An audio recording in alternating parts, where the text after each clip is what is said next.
Bueno, muy buenos días. Muchas gracias a Libertad de Desarrollo por esta invitación. La verdad es que en Libertad de Desarrollo, yo no soy parte de Libertad de Desarrollo, pero hemos discutido muchos temas de descentralización, así que creo que este es un espacio bien adecuado para continuar la discusión y con una visita extranjera que enriquece la perspectiva. Así que la experiencia buena o mala de Argentina nos ayuda a enriquecer la discusión. Tuve oportunidad de leer algunas cosas de Daniel, si es que tienen tiempo ahí pueden googlearlo y hay varios papers bien interesantes de él escritos a través de Fiel, así que les recomiendo darle una vuelta. Entonces, la tarea mía, así lo entendí, es dar ideas para Chile, lo que es un desafío no menor, así que vamos a intentar decir algo rescatable.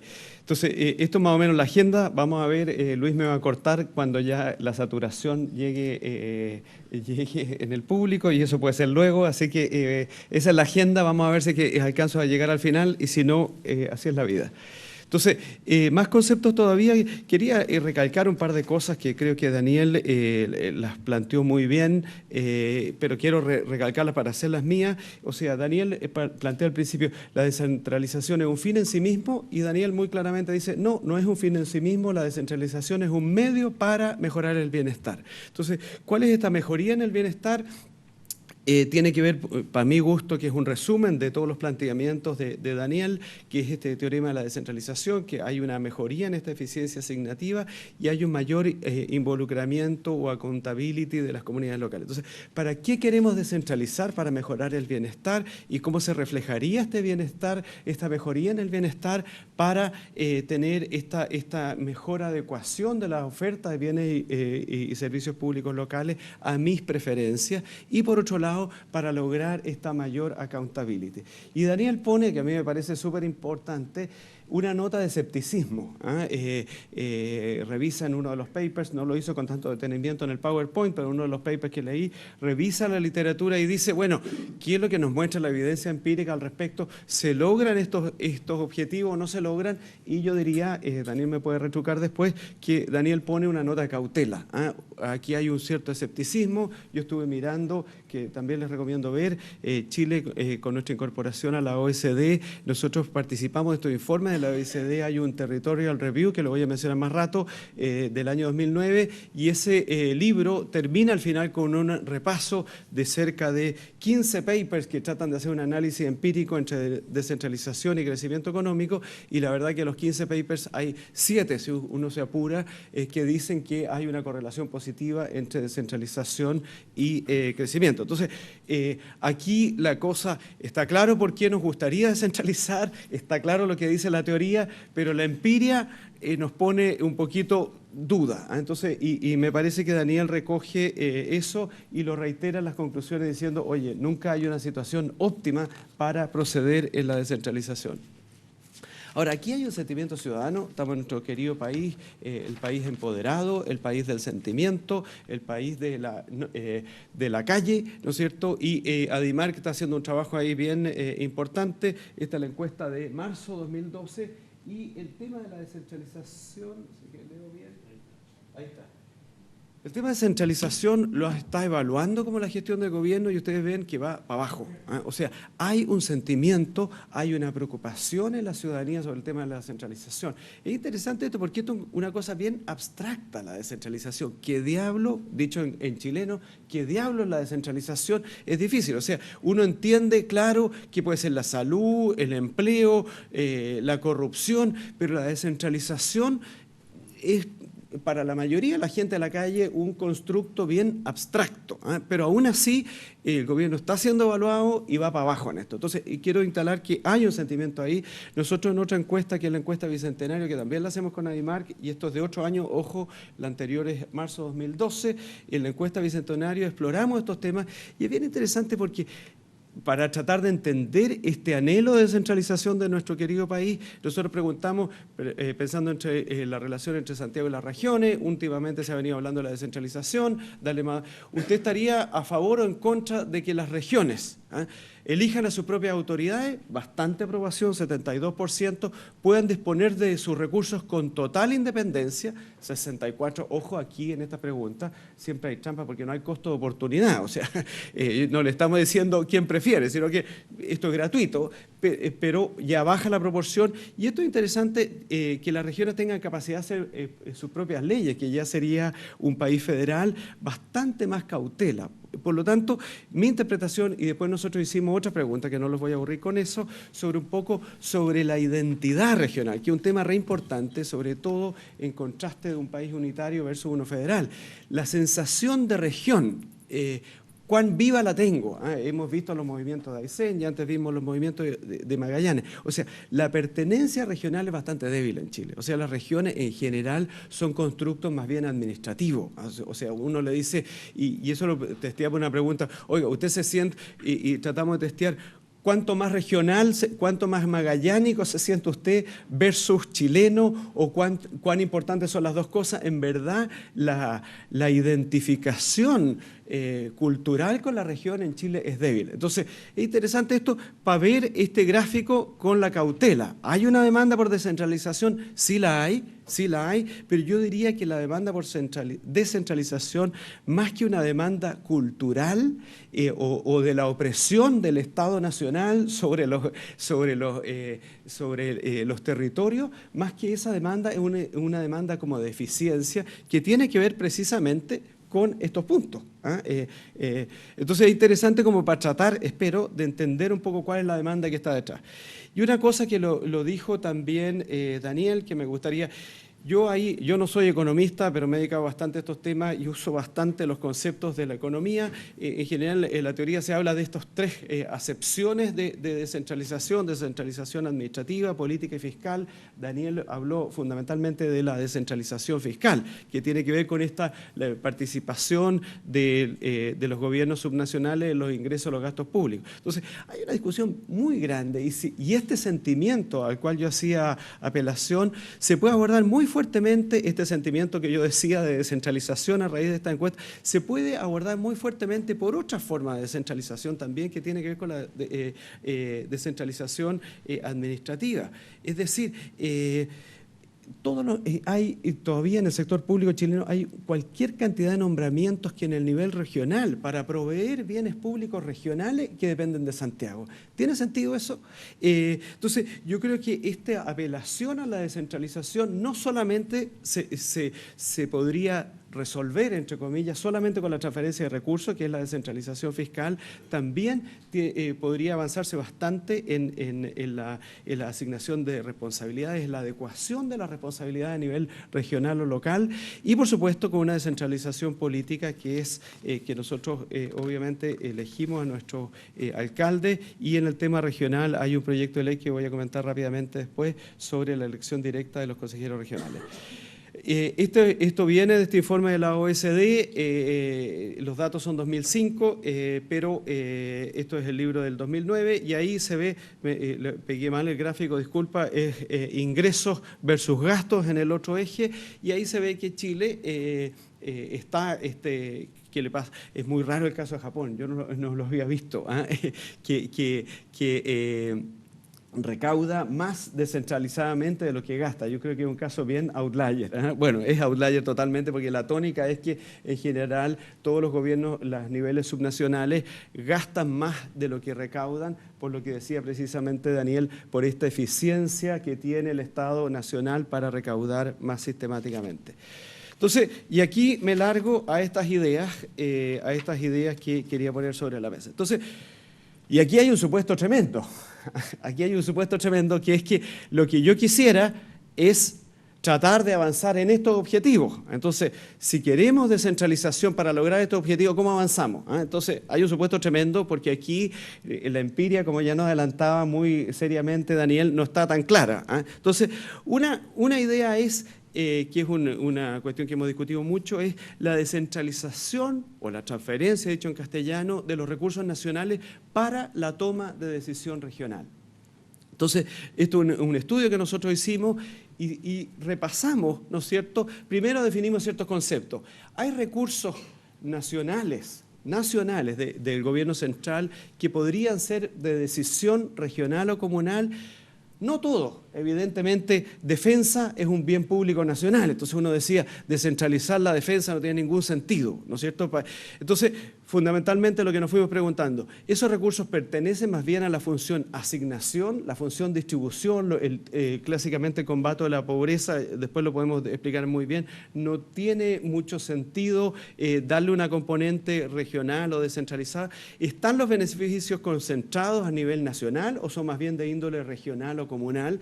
Y por último, ¿qué pasa con las economías de escala en la provisión de estos servicios? Entonces lo que hicimos es que levantamos 182, un catastro de programas, 182 programas y servicios hicimos una base de datos y los caracterizamos respecto de esto.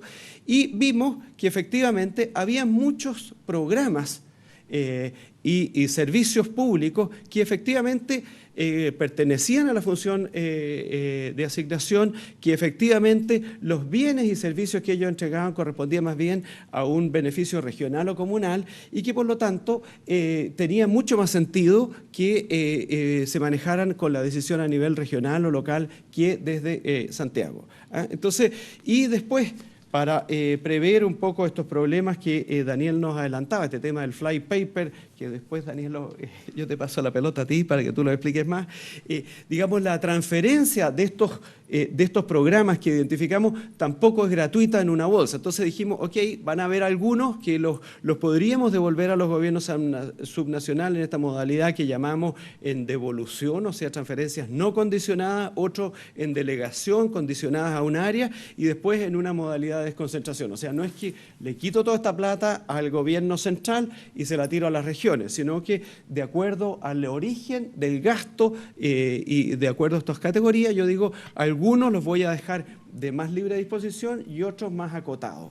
Entonces, el resultado final, porque no los voy a aburrir mucho, es que, y nosotros ahí creamos otro concepto, estos recursos de decisión regional, que hay bastante espacio para permitir esta transferencia de recursos para que se tome la decisión en la región. Esto manteniendo constante el presupuesto nacional. Después les puedo explicar un poco cómo llegamos a estos números si es que hay tiempo. Entonces, esa es una propuesta que es pescar recursos nacionales, no todos, los que cumplan estos requisitos, y decirle a las regiones o a los gobiernos locales, usted los administra sujeto a un mecanismo de traspaso que tiene ciertas condicionantes y que lo voy a explicar más adelante. Otra cosa que es patética que nos pasó en este estudio es qué diablo es el presupuesto regional. En Chile tenemos, se supone, 3 niveles subnacionales, las regiones, las provincias, que no sé para qué existen, y los municipios. En el Consorcio de Reforma del Estado, una de las conclusiones que dijimos es que se eliminen las provincias y los gobernadores, y yo, que se supone que soy partidario de la centralización, me llegaron tomates y todo tipo de cosas por decir que se eliminen los gobernadores, que en verdad, aparte del control del orden público, en verdad es pocaso lo que hace, preparar elecciones, que es un rol muy importante. Pero aparte de eso, nada más. Propusimos eso y está stand-by todavía. Entonces, es re interesante el tema del presupuesto regional, porque si ustedes ven la ley orgánica constitucional, en verdad lo que la ley define es lo que está en la primera columna. Nosotros hicimos un montón de entrevistas en las regiones y la percepción de lo increíble. Uno va a una región y pregunta, quiero saber cuál es el presupuesto regional, y en la región los funcionarios públicos tienen distintas comprensiones de lo que es el presupuesto regional. Una cosa insólita, insólita. Entonces, la ley define una cosa y el gobierno regional, la SECPLAC o quien sea, tiene distintas comprensiones de lo que contablemente es el concepto de presupuesto regional. Entonces, una cuestión insólita. Entonces, nosotros lo que decíamos es, definamos clarísimamente cuáles son las partidas presupuestarias que contemplan este presupuesto regional, sobre las cuales, en distintos niveles, ojo, en distintos niveles, la región tendría una capacidad decisoria. Y aquí hay otra columna que no está, que es insólita para mi gusto desde el punto de vista contable operativo, es que yo como intendente regional desconozco la inversión que el gobierno central va a hacer en mi región de manera sistemática y con anticipación, que es una cosa de loco. O sea, yo soy el intendente de la región del Biobío y no sé si es que el Ministerio de Salud va a construir el hospital o no y cuándo lo va a hacer. Entonces yo voy parchando los consultorios municipales con los recursos que yo tengo para mi decisión regional, pero no sé si el Estado central me va a construir o no, y no lo tengo en el presupuesto, no sé cuál es la envergadura. Entonces una cosa de loco. Yo ahí, en el ejemplo que estoy dando, dado que un hospital puede ser un hospital sofisticado, ya el bien que este hospital entregaría no se acota a la región, entonces uno dice, ok, que permanezca en el gobierno central, no le voy a pasar ese gasto a la región, pero por lo menos que la región sepa, va a un hospital, de manera tal de que yo sepa adecuar mis recursos para la atención primaria y la salud eficientemente. Y esto es una cuestión insólita, se han hecho varios intentos, pero no está sistematizado. Si uno pregunta, hay un constructo ahí que se llama el ARI, y hay otra cuestión que se llama el PROPIR, el Presupuesto Regional de Inversión, pero no cuadra, finalmente no cuadra con la ley de presupuesto. No cuadra con la ley de presupuesto, y hay unas regiones que se extralimitan, meten algunas partidas, otras que no las meten. En resumen, yo como intendente no sé la plata que yo tengo para mi decisión, y tampoco sé la plata que el gobierno central va a invertir en mi región. Entonces, bastante extraña la situación, y ahí creo que se podría avanzar sin legislar mucho. Una segunda idea, que ya está más temeraria, es mejorar la capacidad de la gestión final. Hasta aquí voy bien, Lucho. Después vienen ideas más temerarias, ahí tú me puedes cortar. Mejorar la capacidad de la gestión financiera local. Bueno, aquí está la fuente de financiamiento, al año 2010 la información la puedes consultar por internet, hay un sistema de información municipal que es bastante decente, y ahí están las fuentes de financiamiento. Nosotros tenemos, como se puede ver ahí, este fondo común municipal, que es lo que hacía alusión Daniel, este fondo de coparticipación, que es una transferencia horizontal en la cual todos aportan, prácticamente todos aportan, y algunos reciben más y otros menos. Tenemos, como dice Daniel, tenemos la virtud que este Fondo Común Municipal es transparente, hay un algoritmo que está sancionado, la cuota que le corresponde a cada municipio en este Fondo Común Municipal, se publica el cociente en el Diario Oficial de la República, y los datos también están disponibles, por lo tanto hay un montón de detalles del rezago en los datos para calcular, pero yo diría que en general esta cuestión es bastante transparente y bien hecha. Ahora, ¿cuál es el problema que tiene aquí? Esta es la modalidad de distribución, y ahí nosotros hemos hecho algunas propuestas. Afortunadamente Javiera Bravo, que se acaba de doctorar en Economía en la Universidad Católica, hizo su tesis doctoral, la hizo sobre el tema qué pasa con el efecto de esta transferencia, qué pasa cuando aumenta el Fondo Común Municipal versus el esfuerzo recaudatorio de los municipios, hay un bajo esfuerzo recaudatorio de los municipios. O sea, cuando aumenta el Fondo Común Municipal, los municipios se quedan de brazos cruzados. Entonces, ahí hay un tema y que tiene que ver un poco también con estos cocientes. Mientras más pobre sea, mejor participación voy a tener este cociente. Entonces, más me vale quedarme tranquilo y no salir a recaudar o subir el impuesto territorial, porque lo más probable es que no me convenga. Entonces, eso es un punto. Otra cuestión más temeraria que hemos propuesto, este estudio lo hemos hecho como 3 veces, es cambiar la lógica del mecanismo de distribución del Fondo Común Municipal. Yo reitero, y Daniel lo pone como algo positivo, esto es positivo, que haya un algoritmo claro y preciso sobre el cual uno puede discutir, están los datos y eso es positivo. Sin embargo, la lógica de este mecanismo, para mi gusto, no es la óptima, porque tiene estas perversiones que mientras peor lo haga, más recibe. Entonces, lo que nosotros proponíamos ahí, y algo insinuaba Daniel, es asegurar un mínimo de equidad horizontal, es decir, de que todo el municipio, no porque tú nazcas en Curarrehue o en cualquier otro lugar, no vas a tener derecho a que se te recoja la basura, una cantidad de luminarias públicas, etc. Entonces, un mínimo de equidad horizontal y una compensación por factores exógenos a la demanda. Esta comuna de Curarrehue, la recolección de la basura, dado que es una comuna poco densa, los costos son bien exponenciales, a diferencia de una comuna urbana. Entonces, Toda esa lógica, nosotros hicimos una estimación que se llamó las funciones de costo municipal, sujeto cuánto valen las prestaciones de los municipios, y íbamos re bien en los criterios científicos, por así decirlo. Yo iba con alto rating entre los alcaldes, hasta que finalmente salieron dos cosas.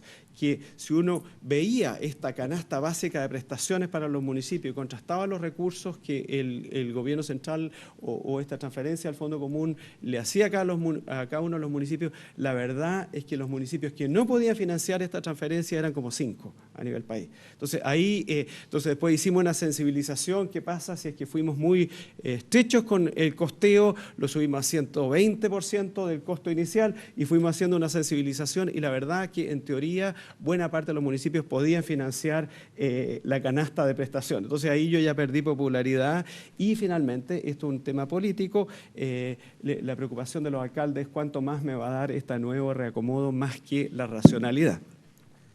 Otra propuesta importante es flexibilizar las tasas de impuestos locales para hacer más accountable a los gobiernos locales. En verdad, las tasas tanto de impuesto territorial como de patentes comerciales son planas, y de alguna manera uno podría decir que el alcalde podría tener alguna capacidad para decidir dentro de un rango cómo mueve esas tasas y hacer más atractivo o menos atractiva la inversión eventualmente en cada uno de esos municipios.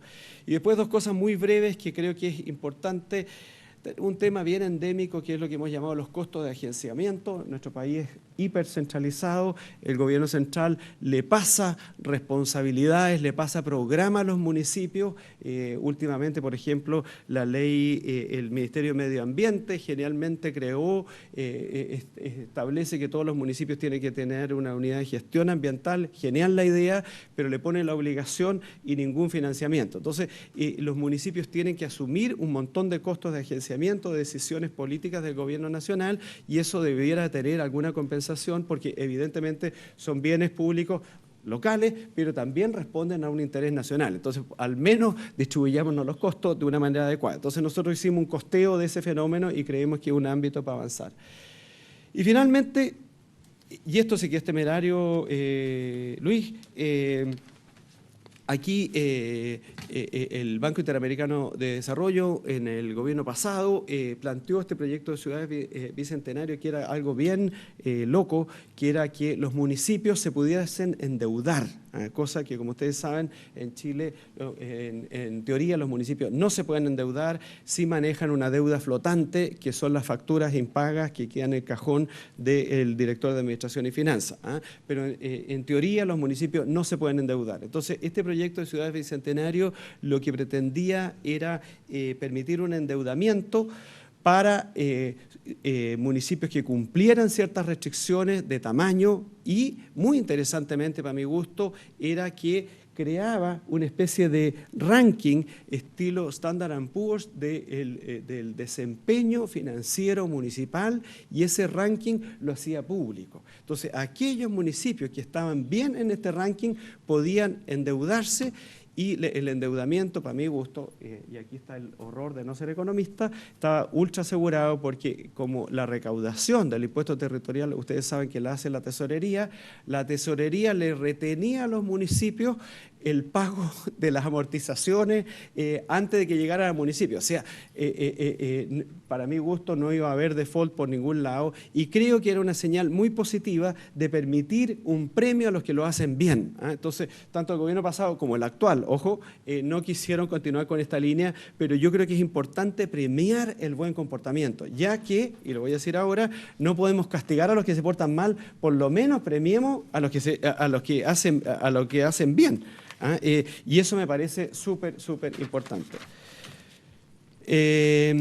Idea 3, marco competencial y responsabilización subnacional. Ya lo dijo Daniel, tenemos, y esto viene de un estudio de Gabriel Agón, bastante antiguo, hay este desbalance entre las funciones asignadas y el gasto asociado es patético. Entonces, si queremos esta accountability como objetivo, tenemos que clarificar ultra bien quién es el responsable. Entonces, la pregunta es, no sé si ustedes lo han visto en la prensa, quién es el responsable de los hoyos en la calle.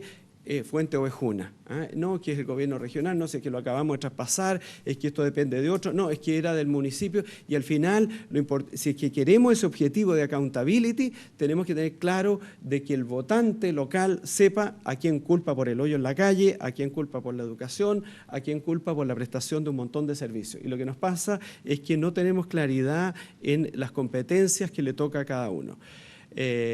Ahí hay una reseña, y como somos legalistas en nuestro querido país, por funciones no nos quedamos y tenemos esta cuestión de las funciones relacionadas que permiten cualquier cosa, permiten cualquier cosa que uno quisiera como bien o servicio público a nivel local, uno podría demandar al municipio por el incumplimiento de aquello. Entonces, al final, la accountability no se produce.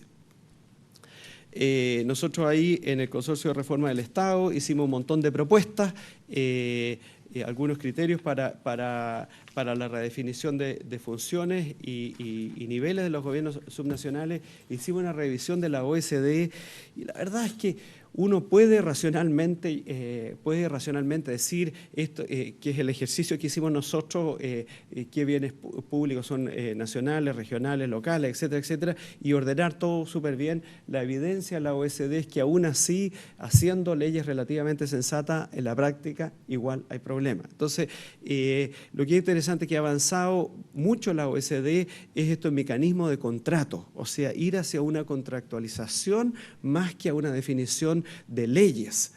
Serán los municipios los que se encargan de tapar los hoyos. Pero si es taparlos solamente o es cubrirlos. Entonces, de nuevo vamos a tener que reformular la ley. Entonces, lo que hace la OSD, y se ha avanzado bastante, es definir contratos, sistemas de contrato y, como adelantaba Daniel, también bastante interesante, mecanismos para dirimir conflictos de competencia. Porque obviamente si vamos hacia una contractualización, debieran ser contratos exigibles. Porque lo que nos pasa actualmente que tenemos algunos contratos entre gobiernos subnacionales en Chile, pero no son contratos exigibles, son declaraciones de buenas intenciones.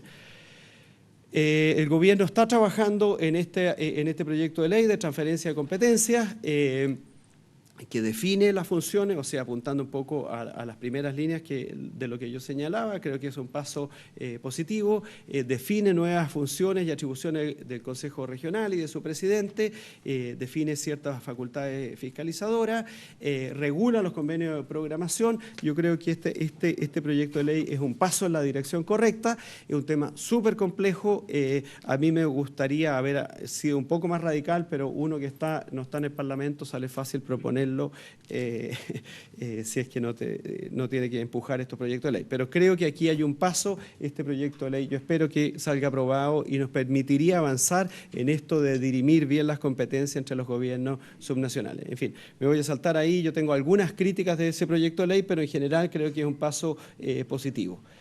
Otro tema también, siempre en este objetivo, en esta propuesta que hemos dicho de accountability, es el tema de la transparencia. Esta es una encuesta de Libertad de Desarrollo. La percepción de corrupción en el mundo municipal es bastante alto, por lo tanto ahí hay una preocupación importante y afortunadamente también el gobierno ha introducido ahí un proyecto de ley bien interesante de mejoría en los procesos de fiscalización, mayor atribución al Consejo. El Consejo Municipal podría contratar una auditoría a requerimiento de los concejales sin pedirle al alcalde. Hay una mejor acceso, hay una obligatoriedad de traspaso de información. El alcalde hasta hoy puede negarle algún tipo de información a los concejales. Con esta ley aprobada habría una exigibilidad de eso, etcétera, etcétera. Entonces, yo creo que se hace más fuerte esta figura del notable abandono de deberes. Entonces, yo creo que esto es importante. Es patético en nuestro país, ¿qué quieren que les diga? O sea, sin decirlo, pero lo digo, vimos que vamos a tener de candidato a alcalde, un alcalde de una ciudad, un exalcalde de una ciudad, que no la voy a decir, portuaria cercana a Santiago de Chile, que quebró al municipio, lo quebró y hubo un bailout completo. O sea, para rescatar ese municipio, el municipio vendió su estadio al Consejo de Deportes. Y el Consejo de Deportes, o sea, el gobierno central, pagó por ese estadio. O sea, ganancia en términos de bienes y servicios públicos, nada. Y ahí está, y es probable que salga. Entonces, este tema es crítico, crítico. Alguien tiene que tomar esta iniciativa, porque si no vamos a seguir teniendo alcaldes que pueden dejar quebrados los municipios y son reelectos. Entonces, el premio es genial, ¿eh? Quiebre el municipio para ser reelecto. Espectacular. Incremento de capital humano regional, me lo voy a saltar. Aquí hay un tema y que yo creo que aquí sí podría haber algún refuerzo por la vía de las transferencias subnacionales. Hay un tema del capital humano en las regiones que es importante. O sea, tenemos un estudio que estamos haciendo con la Universidad de la Frontera, la migración, los mejores puntajes. Todos se vienen a Santiago a estudiar. Obviamente Santiago tiene las mejores universidades, pero la mayoría de esos no vuelven a las regiones. Entonces, habría que pensar en algún mecanismo no discrecional, porque ya lo voy a decir, no discrecional, pero algún mecanismo nacional para asegurar que ese capital humano retorne a las regiones, porque eso va a generar mayor desarrollo. Y dos más la idea, perdón, Lucho, esto me quiero dar el gusto, porque esto tú sabes que es pelea mía. Una mala idea, son el tema de los regímenes de excepción. Obviamente que todos hemos visto todos los disturbios de Aysén. Nuestro país tiene regímenes de excepción, algunos de ellos, como ustedes pueden, no sé si este es un estudio que hicimos con el Banco Mundial, que vienen desde el año 1966. Entonces, estos regímenes de excepción lo único que hacen es, primero, que en el estudio que hicimos con el Banco Mundial es que en general son malos.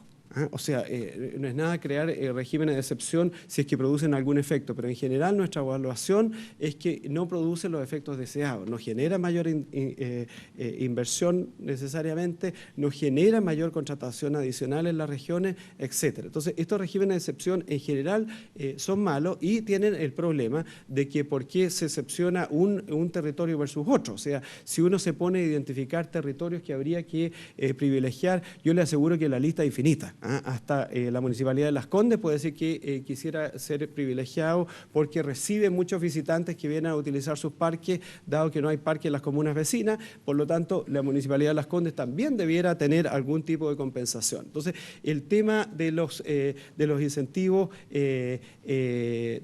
los mecanismos de excepción es muy complejo, no es el mecanismo adecuado. Ahora, yo entiendo y quiero ser bien honesto aquí, los gobiernos son evaluados no solo por crecimiento económico, sino que también por paz social. La paz social es un elemento súper importante y de alguna manera hay que generar paz social y eso tiene algunos costos que en algunos casos se pueden mantener en el tiempo. Entonces, esa es mi línea de advertencia. Entonces, nosotros costeamos en ese caso el costo de estas políticas de excepción. En esa época, año 2001, nuestras estimaciones del año 2005 no era mucho, eran cerca de $200 millones anuales, pero en fin, nuestra propuesta es, ¿saben qué más? Toda esta plata, pésquela y devuélvasela a las regiones por un mecanismo relativamente transparente y estable. El gobierno ha propuesto un proyecto de ley que regula algo de esto y uno de los puntos para mi gusto es positivo porque el gobierno lo que hace es que todas estas excepciones las pone todas para el año 2025, porque muchas de estas excepciones se negociaban año a año. Entonces, si esto es una política de incentivo, obviamente que el inversionista, si todos los años están cambiando las leyes, no va a tener presente para su inversión esos incentivos. Entonces, creo que ahí hay una cuestión bien sensata que ha puesto el gobierno de tirar todos estos beneficios, darle un horizonte largo de manera tal que pueda producirse beneficios. Y finalmente, va la idea 2, régimen de excepción. No, ahí me equivoqué en el titular, no era régimen de excepción, la mala idea 2 es política regional de desarrollo inducido. Nuestros amigos de la OECD, cuando hicieron este informe del año 2009, bueno, nos invitaron a volver a las políticas cincuenteras de François Perroux de el desarrollo inducido, y que tiene que ver, las políticas regionales no deberían solo promover el crecimiento en áreas que existan economía de la aglomeración, sino que también deberían incentivar a todas las regiones a utilizar sus activos para alcanzar su máximo potencial de crecimiento, y hubo toda una política de clústeres que desde el Boston Consulting se identificó cuál era el potencial de crecimiento de las regiones. Yo ahí creo que esa es una mala idea. Lo que sí puede el Estado, y por eso es que tenía esa nota yo de capital humano regional, lo que sí puede el Estado es proveer información, puede generar ciertos escenarios para mayor competitividad, pero privilegiar ciertas áreas, como les digo, esto igual que los regímenes de excepción. Finalmente, otras áreas van a querer entrar en este mismo esquema. Entonces, se hizo todo un esfuerzo de definir estos clústeres, se crearon estas agencias regionales de desarrollo productivo, y hasta donde entiendo, el actual gobierno lo ha dejado eso, afortunadamente, bastante stand-by. Bien, eso era todo. Gracias.